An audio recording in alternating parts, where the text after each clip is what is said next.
ஆனால் அவருக்கு ஒரு மனசில் குறை இருந்தது. ஏன்னா எல்லாம் தமிழ்நாடு வந்து ரூரல் ஏரியாவில் நல்லா வெற்றி பெற்றார். சென்னை மாநகரத்தில் மட்டும் 12 தொகுதி இருக்கு. இதில் 11 தொகுதியிலையும் ஏடிஎம்கே தோக்குது.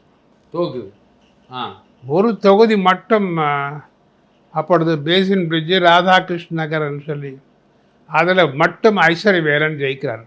ஐஸ்வர்யவேலன் அவர்கள் இதெல்லாம் மற்ற 11 தோக்குது. இது முடிஞ்சது. கொஞ்ச நாளுக்கு பிறகு அந்த கிராஜுவேட்ஸ் கான்ஸ்டியூன்சி மீண்டும் அங்கே இது வருது. இந்த தேர்தல் நடந்து ஒரு 6 மாதத்துக்குள்ளே கிராஜுவேட் கான்ஸ்டியூன்சி சென்னை மாநகரத்தினுடைய பட்டதாரி தகுதி. அப்போ நான் கேட்டேன், நான் இதில் நிற்கலாமா? ஏற்கனவே நீங்கள் தான் நிற்கணும், இதில் வேறு யாரும் நீங்கள் தான் நிற்கணும்.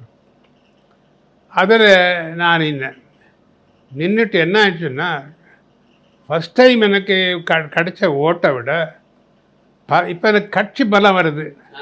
ஃபஸ்ட் டைம் நான் சுயேட்சா நின்னேன். புரியுது? எனக்கு அந்த பாக்கெட் மாதிரி எனக்கு அது. ஸோ கட்சி பலம் வந்து நல்ல ஓட்டு நிறைய வந்துச்சு. எனக்கு அடுத்தது திமுக மீசா கணேசனுக்கு டெபாசிட் போச்சு.